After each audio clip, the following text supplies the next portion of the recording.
Good evening students. आज हम हमारा टॉपिक बेटा आगे कंप्लीट करेंगे और हमारा ये जो मॉडल है वो है बेटा जो है गिलफर्ड्स मॉडल ऑफ इंटेलेक्चुअल डेवलपमेंट, यानी कि गिलफर्ड का जो है बुद्धि संरचना का मॉडल। कह रहे हैं गिलफर्ड या एफआई मॉडल वास्तविक रूप से थर्स्टन के समूह कारक सिद्धांत की विस्तृत रूप है। अगर हम माने तो थर्स्टन ने अपना जो है सामूहिक जो है कारक सिद्धांत दिया था। सामूहिक का मतलब उन्होंने जो है थर्स्टन ने बताया था कि 7 चीज़ों से मिलकर ही जो है वो आपका क्या बनता है बेटा, जो है बुद्धि का निर्माण होता है। वो 7 चीज़ें अलग अलग थी, कौन सी थी एक बार हम जो है रिपीट कर लेते हैं।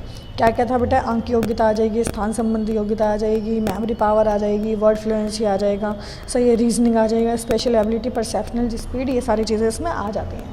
लेकिन इसमें अगर हम देखें तो गिलफर्ड ने इन्हीं के सिद्धांत को थोड़ा और अच्छी तरीके से जो है आगे को कंप्लीट करा। कह रहे हैं इस प्रतिमान को गिलफर्ड का बौद्धिक क्रिया का ऐसा ही प्रतिमान कहा जाता है। कह रहे हैं कई परीक्षणों के कारक विश्लेषण के आधार पर गिलफर्ड ने 1966 और उसके सहयोगियों ने जो है संरचना के सिद्धांत को स्थापित किया, यानी कि उन्होंने जो है स्ट्रक्चर ऑफ इंटेलेक्ट यानी कि बुद्धि का संरचना का सिद्धांत दिया। कह रहे हैं उनका विचार था कि कोई एक बीमा वाले प्रतिरूपों के बावजूद भी मानवीय मानसिक योग्यताओं को 3 चीज़ों में विभाजित किया जा सकता है, 3 संक्रियाओं में विभाजित कर सकते हैं। कौन कौन सी संक्रियाएं होती हैं ये आपको पता होना चाहिए। सबसे पहली चीज़ होती है बेटा ऑपरेशन, फिर होता है कंटेंट और फिर होता है प्रोडक्ट। तो सबसे पहले ऑपरेशन की बात करते हैं। ऑपरेशन क्या है? तो कह रहे हैं मूल्यांकन करना, अभिसारी चिंतन आ जाएगा, अपसारी चिंतन आ जाएगा, स्मृति और कॉग्निशन आ जाएगा। उसके बाद क्या होता है, जब किसी बच्चे के अंदर ये सारी चीज़ें आ जाती हैं उसके बाद जो है वो विषय संबंधित चीज़ों को सीखना शुरू करता है, जैसे कि आकृति, संकेत, शाब्दिक और व्यावहारिक चीज़ें। उसके बाद एक प्रोडक्ट, एक रिजल्ट निकलता है, एक उत्पादक निकलता है। वो उत्पादन क्या होती हैं? इकाई हो सकती हैं, वर्ग हो सकते हैं, संबंध हो सकते हैं, पद्धति हो सकती है, स्थानांतरण और अपादान हो सकता है। सही है। तो इन चीज़ों को ठीक तरीके से समझने के लिए हमें पता होना चाहिए कि गिलफर्ड ने क्या बोला था कि जो बुद्धि का जो संरचना होती है वो 3 स्तंभों पर डिपेंड करती है। 3 स्तंभ क्या होते हैं? संक्रिया, सही है, विषय वस्तु और उत्पादन, यानी कि आपका जो है ऑपरेशन, कंटेंट और प्रोडक्ट के नाम से जाना जाता है। अब ये संक्रिया क्या होती है इसको हम थोड़ा सा समझ लेते हैं। कहने गिलफर्ड ने इस संक्रिया को 2 अधिगम के लिए महत्वपूर्ण नहीं आधारभूत भी माना है। कह रहे हैं इस संक्रिया में 5 योग्यताएं शामिल होती हैं। कौन कौन सी? सबसे पहला संज्ञान, यानी कि दिमागी रूप से बच्चे के सीखने की क्षमता। स्मृति, यानी कि किसी भी चीज़ को रिकॉल करने की क्षमता, जिसको हम जो है मेमोरी पावर के नाम से भी जानते हैं कि कितना बच्चा किस चीज़ को कितना ज़्यादा रिकॉल कर पा रहा है। उसके बाद जो है अपसारी चिंतन, जिसको जो है सृजनात्मक यानी कि का संबंध कहा जाता है। डाइवर्जेंट थिंकिंग जिस बच्चे के अंदर होगी, जो एक चीज़ को 10 तरीके से सोच सकता है, तो हम उसको क्रिएटिव बच्चा बोल देते हैं। तो आप सारी चिंतन वाली भी बात करेंगे, अभी सारी चिंतन की भी बात करेंगे। कन्वर्जेंट थिंकिंग मतलब बहुत अलग अलग चीज़ें लेकिन एक ही तरफ लेके जा रहे हैं, तो ये क्रिएटिव बच्चा तो नहीं होता, लेकिन परंपरागत सूचनाओं को ट्रांसफ़र करने में हेल्प करता है। उसके बाद मूल्यांकन यानी कि इवेल्यूशन। ये तो था आपका संक्रिया के अंदर, यानी कि ऑपरेशंस के अंदर कौन कौन सी जो चीज़ें आती हैं, कौन कौन सी क्रिया आती हैं, तो 5 क्रियाएं आती हैं। फिर होता है ये विषय वस्तु यानी कि कंटेंट। अब वो जो कंटेंट है वो किस तरीके का है? अब जो जितना भी आप देखो कोई भी चीज़ का विषय पढ़ोगे या किसी भी सब्जेक्ट की स्टडी अगर आप कर रहे होगे बुद्धि रूपी चीज़ों में, तो बुद्धि के कारक को प्रवृत्त करने की जो दूसरी विधि होती है वो आपका कंटेंट ही होता है। आपको क्या चीज़ सिखाई जा रही है, पढ़ाई जा रही है, जैसी चीज़ आपको पढ़ाई जाती है, सिखाई जाती है, वैसी चीज़ों को आप अपने जो है जीवन में ढाल लेते हो कहीं ना कहीं, जैसे शाब्दिक तौर पर, सिंबलिक तौर पर या व्यवहारिक तौर पर कहीं ना कहीं वो आपके अंदर जो है झलकना शुरू हो जाता है। तो कह रहे हैं ये आकार, रूप और रंग के द्वारा निर्मित होते हैं। सांकेतिक विषय सामग्री में जो है बहुदशा, सही है, अंक, परंपरागत चिन्ह, ये सारी चीज़ें जो है मौजूद होती हैं। इसके बाद जो तीसरी चीज़ है वो है बेटा उत्पादन, यानी कि अब ये जो आपने पहला क्या करा, ऑपरेशन यानी कि संक्रियाएं करी, आपके अंदर अलग अलग तरीके की क्रियाएं हुई। उसके बाद क्या हुआ, उस क्रियाओं के बाद आपने कुछ और भी एकत्रित की हैं चीज़ें, वो किसकी वजह से करी हैं? कंटेंट की वजह से, यानी कि पर्टिकुलर किसी विषय की वजह से। फिर हुआ है उत्पादन यानी कि प्रोडक्ट। प्रोडक्ट जो है वो अलग अलग चीज़ों के होते हैं। इकाई हो सकती है जी, क्लासेस हो सकते हैं, वर्ग हो सकते हैं, संबंध हम स्थापित कर सकते हैं, सही है, रिकॉल कर सकते हैं अपनी बुद्धि को, जो है किस तरीके से कौन सी चीज़ किसके साथ कंपेयर करवाई जाएगी है, किस तरीके का उसका ट्रांसफॉर्मेशन होगा, रूपांतरण होगा, उन चीज़ों को हम यहाँ पर जो है ठीक तरीके से देख सकते हैं। तो ये तो था आपका बेटा जो है गिलफर्ड का सिद्धांत 3 चीज़ों से मिलकर। इसकी कुछ विशेषताएं भी हैं। क्या क्या विशेषताएं? कह रहे हैं इस प्रतिमान के माध्यम से बुद्धि से संबंधित अनुसंधानों को नई दिशा मिली है।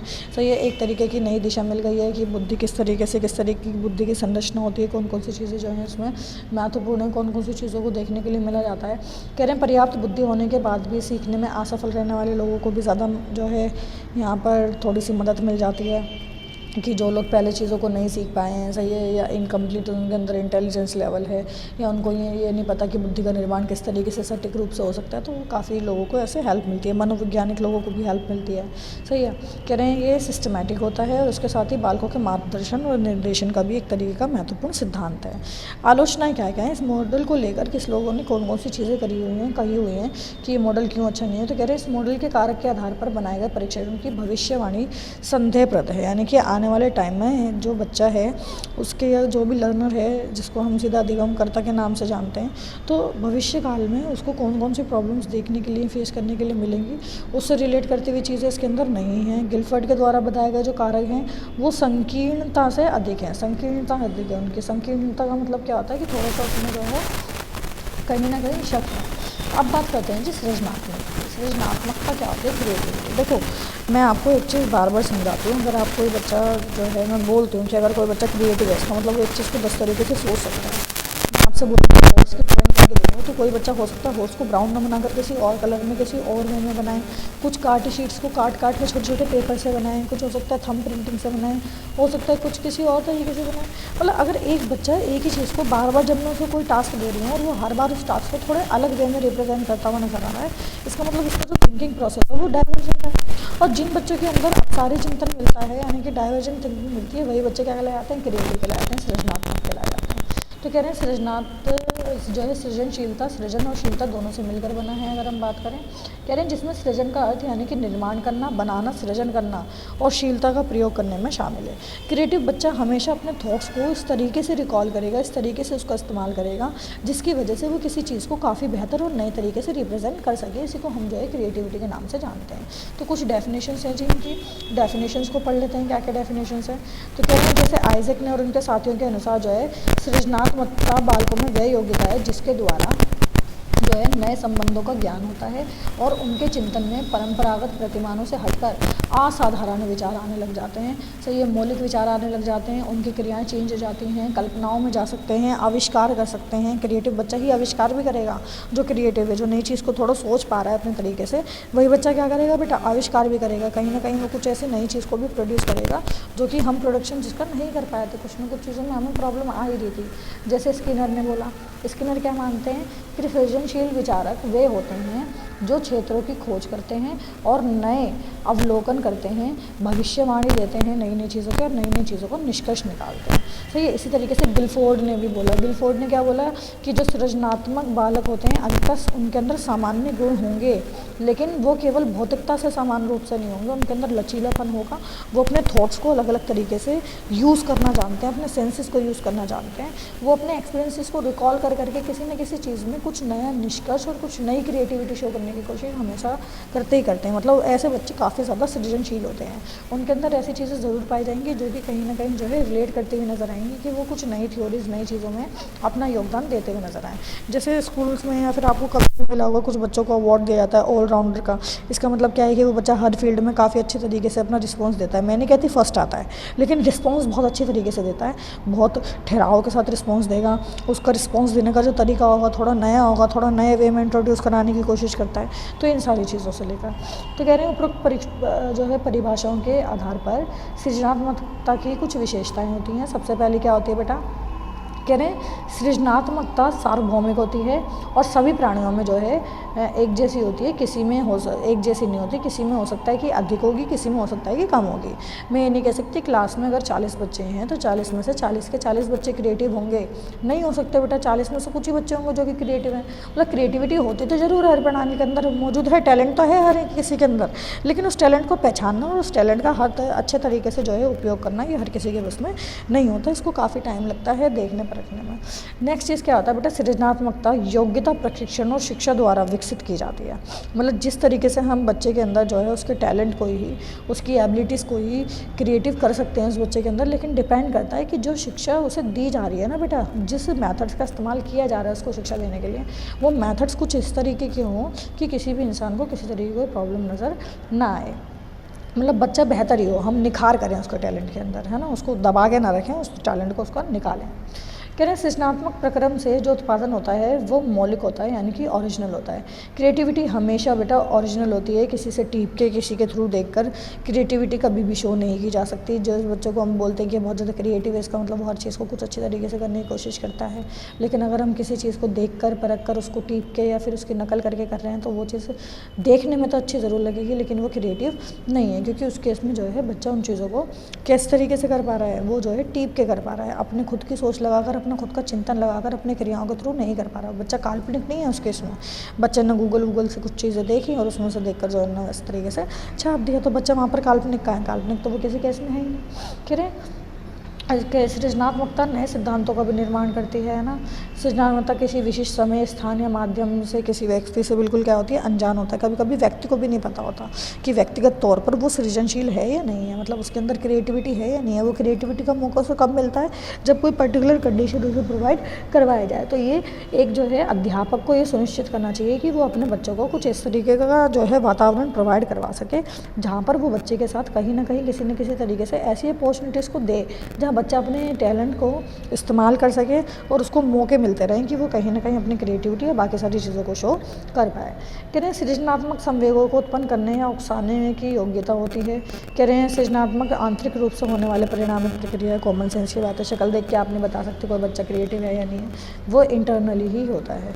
तो अलग अलग बेटे इसकी विशेषताएँ दी हुई हैं कि समस्या के प्रति संवेदन होना, लचीलापन होना, है ना। जो है गिलफर्ड ने ये सब बताया था, ये गिलफर्ड के द्वारा बताई हुई कैरेक्टरिस्टिक्स हैं। मैकन के द्वारा बताई हुई जो है आपकी अलग अलग चीज़ें हैं। सही है कि आज़ादी और खुलेपन के विचार होने चाहिए, बुद्धि का स्तर जो है अच्छा होना चाहिए, ज्ञानात्मक लचीलापन होना चाहिए। गुड ने बताया कि सहचर्य होना चाहिए, है ना, आदर्शात्मक दक्षता होनी चाहिए, मौलिकता होनी चाहिए, मॉरल वैल्यूज़ होनी चाहिए, अनुकूल वातावरण में रहने की क्षमता होनी चाहिए, उसके अंदर अलग अलग शक्तियाँ होनी चाहिए, लोच की सतता होनी चाहिए, ऐसे ये तार्किक मूल्यांकन का योग्यता होनी चाहिए, सारी चीज़ होनी चाहिए। वहीं अगर हम देखें तो क्रिएटिव चिल्ड्रंस की योग्यताएं मतलब कैरेक्टरिस्टिक्स क्या होती हैं। अब जब बच्चे हैं उनके अंदर क्या क्या कैरेक्टरिस्टिक्स होंगी, तो कह रहे हैं उच्च सृजनात्मक बालक अधिकतर उच्च बौद्धिक स्तर के होते हैं, मतलब आई क्यू लेवल भी काफ़ी ज़्यादा होता है। उनका व्यवहार जो है लक्ष्य निर्धारित होता है, यानी कि गोल ओरिएंटेड बिहेवियर होता है इन बच्चे के अंदर जो क्रिएटिव होते हैं। उनका एक अलग से एक अपना दृष्टिकोण होता है, हाँ मुझे ये चीज़ इस तरीके से करनी है, तो वो उसको अचीव करके रहते ही हैं। जिज्ञासु बहुत ज़्यादा होते हैं, सही है। सेल्फ कॉन्फिडेंस बहुत ज़्यादा होगा बच्चे के अंदर, सेल्फ कॉन्फिडेंस के साथ साथ सेल्फ मोटिवेशन भी बहुत ज़्यादा होगा, आत्मविश्वास भी होगा और साहसी भी होंगे, विचारधाराएं भी अलग अलग होंगी, है ना। और जो है उनका दृष्टिकोण भी जो है थोड़ा अक्षांश देशांतर की तरफ पाया जाता है, यानी कि वो अपने कार्यों को काफ़ी अलग अलग दिशाओं में मोड़ने में सक्षम रहते हैं, वो अपनी दिशाओं को चेंज कर सकते हैं अपने विचारधाराओं की। मौसलों के अनुसार जो है बालकों में अलग अलग विशेषताएँ पाई जाती हैं, जैसे सृजनशील बालकों में विरोध को सहने की क्षमता ज़्यादा होती है ना। आत्मसिद्धि यानी कि जो है self confidence, self actualization, self motivation, ये सब ज़्यादा होगा, है ना। तो तक्षण कार्य करने में सक्षम होते हैं। तक्षण कार्य का मतलब होता है, जैसे सिंपली अगर हम बात करें, कुछ ऐसे चीज़ है जिससे बच्चों को देख कर डर लग जाता है कि भाई हम तो ऐसा नहीं कर पाएंगे, लेकिन वो कहीं ना कहीं से कुछ समाधान निकाल ही लेते हैं किसी न किसी चीज़ का।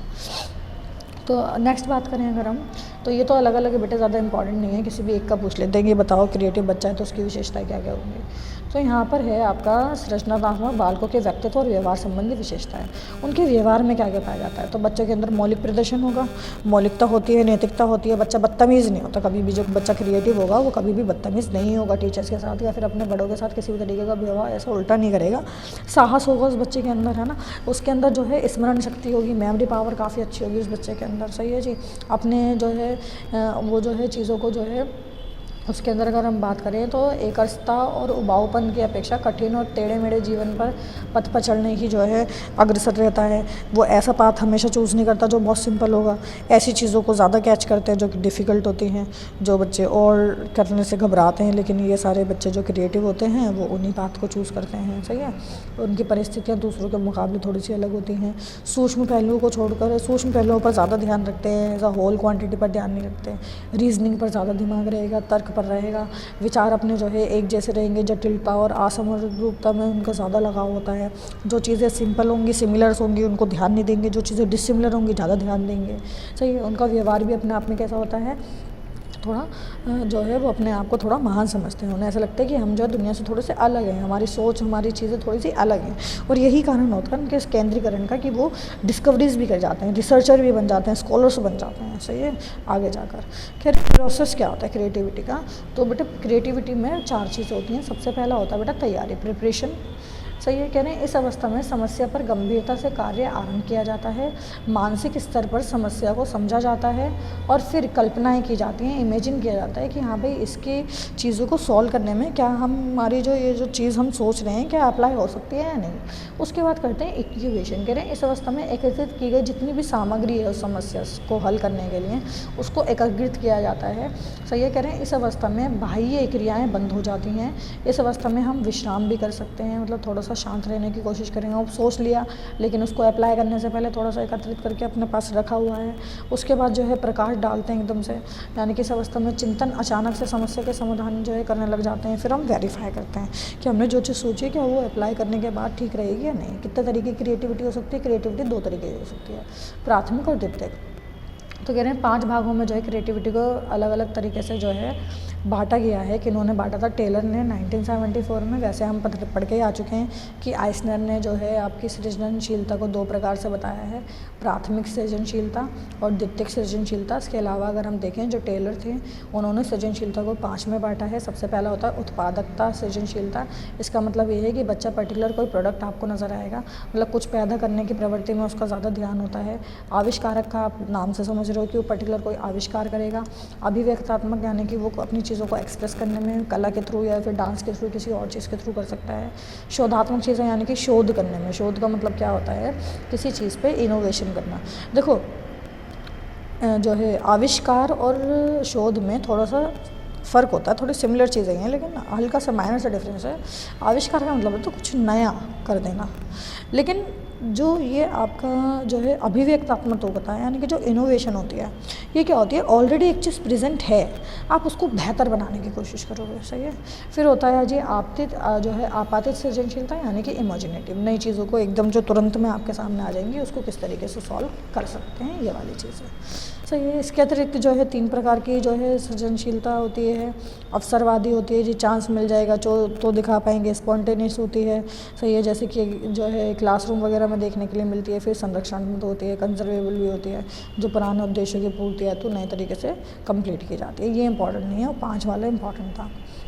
नेक्स्ट क्वेश्चन है आपको क्वेश्चन ही दिया हुआ है कि जो है सृजनात्मक से आपका क्या अभिप्राय है। क्वेश्चन सेम इसी तरीके से जो है एग्जाम में पूछ लेते हैं कि सृजनात्मकता से आपका क्या अभिप्राय है। सृजनशीलता के मुख्य तत्व बताओ। सही है जी, इसके सहायक और विरोधी कारक भी बताओ। तो पहले तो हम एलिमेंट्स ही देखेंगे कि जिसके तत्व क्या क्या होते हैं। तो सबसे पहला होता है मापन योग्य बिहेवियर।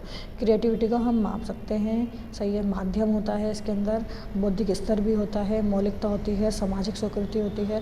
देखो क्रिएटिव बच्चा समाज से अपने आप को बिल्कुल अलग नहीं मानता, लेकिन समाज का तत्व होते हुए भी अपने को महान मानता है। अलग नहीं मानेगा, महान मानेगा थोड़ा सा। सही है। उसके साथ जो है प्रवीणता, एक्सीलेंस होता है उसके अंदर। सही है, अलग अलग क्षेत्र होते हैं। साहस यानी कि करज, क्योंकि जिसके अंदर करज नहीं है वो नई चीज़ों को सॉल्व नहीं कर सकता, रिस्क नहीं ले पाएगा ना। करज नहीं है तो, साहस नहीं है तो बच्चा रिस्क नहीं ले सकता। बच्चा डरता रहेगा, मैं तो ये काम कर ही नहीं सकता, मैं तो ये काम ऐसा तरह कर ही नहीं सकता, मुझे तो प्रॉब्लम होने लग जाएगी, मेरी तो चीज़ें ऐसी हो जाएंगी वैसी हो जाएंगी। तो इन चीज़ों को थोड़ा सा देखना पड़ता है। अब कहें कुछ फैक्टर्स जो है सृजनशीलता को यानी कि क्रिएटिविटी को थोड़ा सा इफेक्ट डालते हैं। सही है, तो क्या क्या चीज़ें बेटा इफेक्ट डाल सकती हैं, आप खुद सोचो। एक बच्चा अगर जो है क्रिएटिव है तो समाज की चीज़ें उस पर जो है इफ़ेक्ट डाल सकते हैं, उसका परिवार उस पर इफ़ेक्ट डाल सकता है। स्कूल में अगर उसको ऐसा वातावरण नहीं मिल रहा जहाँ पर चैलेंजिंग है तो एनवायरनमेंट हो, स्वतंत्रता से वो कोई चीज़ करने में सक्षम नहीं है, उसको रोका जाता है। सही है, ऋणात्मक सामाजिक की अभिवृत्ति देखी जाती है। मान लो कोई लड़की है, लड़की क्रिएटिव है लेकिन बिकॉज ऑफ डिस्क्रिमिनेशन लड़का लड़की में होने की वजह से उसको अपॉर्चुनिटीज़ नहीं दी जा रही है, तो वो कहीं ना कहीं अपने आप को पिछड़ा हुआ मानेगी। ये सारी चीज़ें जो है उनके ज्ञान के अर्जन को, बचपन में उन्होंने किस तरीके से खाना पीना खाया है। सही है, माँ बाप के जो आने वाले गुणसूत्र होते हैं उसकी वजह से भी इफेक्ट हो जाता है कहीं ना कहीं। सही है, और सृजनात्मकता विरोधी कारक होते हैं बेटा। कि जब कोई मान लो बालक द्वारा पूछे गए प्रश्नों के उत्तर नहीं देता तो उन्हें उत्साहित नहीं करते तो बालकों में सृजनशीलता का विकास रुक जाता है। मान लो कोई बच्चा है, कोई क्वेश्चंस करना चाहता है और टीचर उसका जवाब नहीं दे रहा है, या टीचर कुछ क्वेश्चन पूछ रहा है और उन्होंने आंसर दिया है तो टीचर उसको डीमोटिवेट कर रहा है, तो उस केस में वो बच्चा जो है क्रिएटिव नहीं बन पाता है। क्योंकि देखो, अवसर कौन प्रोवाइड करेगा, अपॉर्चुनिटीज़ कौन देगा? स्कूल में केवल टीचर ही वो अपॉर्चुनिटीज़ प्रोवाइड करवा सकता है जिससे कि बच्चा सारी चीज़ों को देख सके अच्छे तरीके से। कह रहे हैं जब बच्चों को बहुत अच्छे अच्छे खिलौने या खेलने के उपलब्ध कराए जाते हैं तो उनका जो है सृजनात्मक का विकास नहीं होता। बच्चों को खिलौने ना देकर बच्चों को ऐसी चीज़ें दें जिनसे उनका ज्ञान का असर हो सके। सही है जी, बच्चों के इच्छा अनुसार उनको समय देना चाहिए व्यतीत करने के लिए। ऐसा ना बच्चों को हम जो है कोस रहे हैं, जी भैया ऐसा क्यों है, ऐसा क्यों नहीं है, भाई तुम ये क्यों कर रहे हो, और बचपन से बच्चे पे प्रेशर डाल रहे हैं, जी तुम तो जो है क्या बनोगे जी, डॉक्टर ही बनोगे, तुम्हें तो इंजीनियर बनना ही बनना है जी, तुम तो इंजीनियर के बिना कोई काम चलेगा ही नहीं जी, आज के टाइम में डॉक्टर बनना ज़रूरी है, वकील बनना ज़रूरी है। एक प्रेशर कभी भी बच्चे के ऊपर नहीं प्रोवाइड करवाना चाहिए, क्योंकि अगर हम बच्चे को प्रेशराइज कर रहे हैं किसी चीज़ को लेकर तो बच्चा कहीं ना कहीं जो है ना चीज़ों को खो देता है अपनी, वो उस तरीके से चीज़ें नहीं कर पाता है। कह रहे हैं जिन बालकों को माता पिता का बहुत अधिक संरक्षण प्राप्त होता है वह लोग भी क्रिएटिव नहीं बन सकते। माता पिता को भी भाई बच्चों को थोड़ा सपोर्ट दें, लेकिन ऐसे भी ना दें कि बच्चे पर बोझ ही बन जाए। बोझ ही नहीं बनना है बच्चे को एक अच्छा एनवायरनमेंट प्रोवाइड करवाना है ताकि बच्चा अपनी चीज़ों को अच्छी तरीके से डील कर सके और थोड़ा सा खुलापन का विचार आए उसके अंदर। जब खुलेपन के विचारधारा उसके अंदर आएंगी तो वो ठीक तरीके से सारी चीज़ों को कंप्लीट कर पाएगा। तो ये जो है आपका सृजनशील वाली चीज़ों के बारे में मैंने आपको बता दिया है। आगे वाला ये जो टॉपिक है बेटा, ये भी जो है सृजनात्मक चीज़ों के बारे में सीधा सीधा लिखा हुआ है, तो ये सब सेम ही है यहाँ तक। नेक्स्ट टॉपिक हम स्टार्ट कराएंगे क्रिएटिविटी और इंटेलिजेंस के बीच में किस तरीके के जो है रिलेशनशिप होता है और कौन सी चीज़ें ज़्यादा अच्छी होती हैं। तो बेटा इतना कंप्लीट करेंगे, इसके अलावा कोई डाउट हो तो आप मुझसे पूछ लेंगे।